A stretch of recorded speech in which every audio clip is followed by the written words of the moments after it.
photosynthesis, food making process in plants. Food making process in the plants को क्या कहते हैं? फोटोसिंथेसिस. फोटोसिंथेसिस क्या है हम देखेंगे.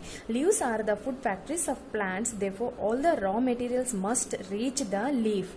Water and minerals present in the soil are absorbed by the roots and transported to the leaves. Okay, जो भी सॉइल के अंदर मिनरल्स होता है वो अंडर वाटर है, ये दोनों को रूट्स क्या करते हैं? ऑब्जॉर्ब करते हैं एंड स्टेम के थ्रू ट्रांसपोर्ट करते हैं. ओके, कहाँ तक पहुंचाते हैं? लीव्स तक, क्योंकि कार्बोहाइड्रेट्स कहाँ बनता है? लीव्स के अंदर. Leaves are the only the factories of plants. Carbon dioxide from air is taken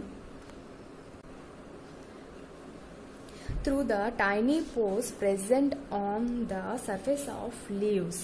These pores are surrounded by guard cells. Such pores are called stomata.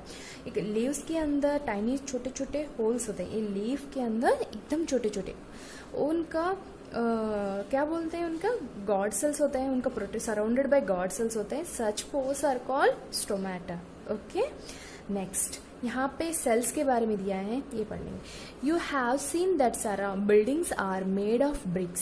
Similarly the bodies of living organisms are made of tiny units called sales.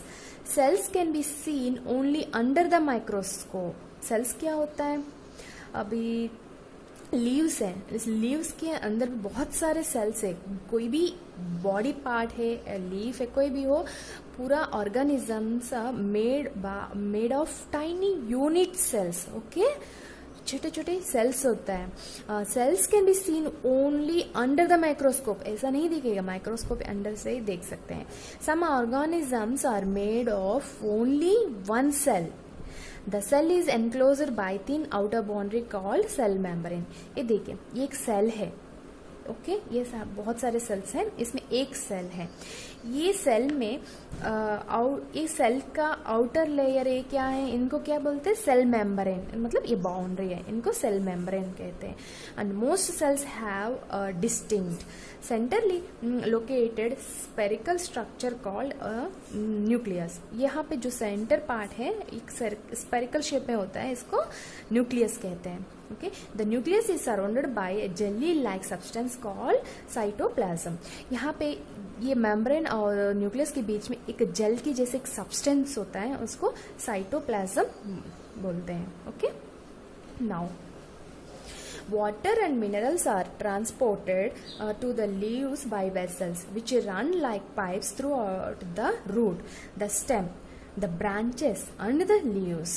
Okay, water and minerals are transported to the leaves. कैसे जाता है? First सबसे पहले like pipes through the roots. roots से pipes की जैसा समझ लीजिए, रूट्स, उसके बाद स्टेम, उसके बाद branches and then last they reach leaves.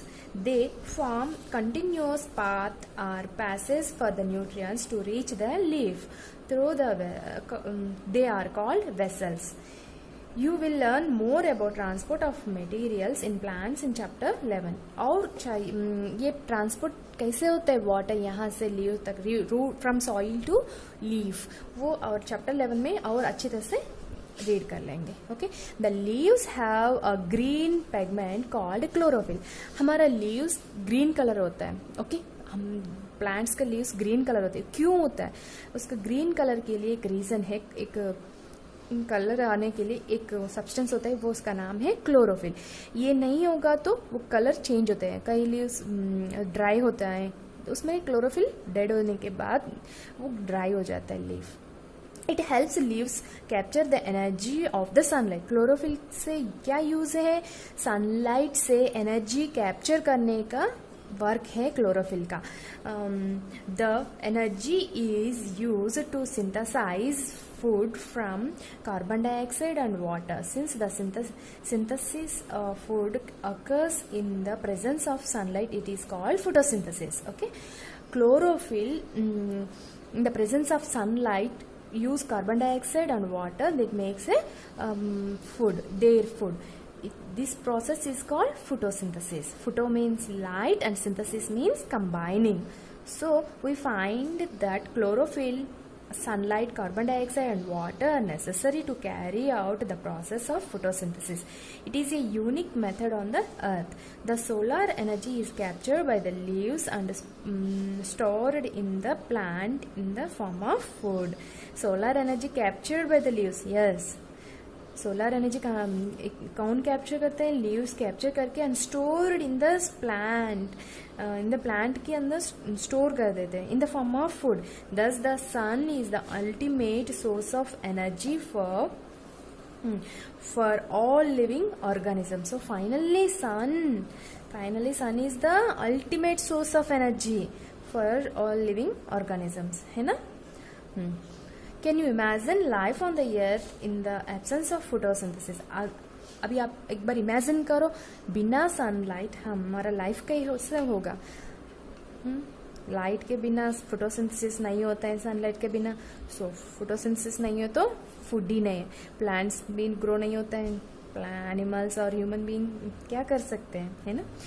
In the absence of photosynthesis, there would not be any method. The survival of almost all living organisms directly or indirectly depends upon the food made by plants. Okay, directly or indirectly, जो भी हो, कोई भी method हो, लेकिन हम सब plants में ही डिपेंड होते हैं हमारा फूड के लिए. Besides oxygen, which is essential for the survival. Besides oxygen, हमको ऑक्सीजन जरूरत है, उसके साथ हमको सनलाइट भी कंपलसरी है.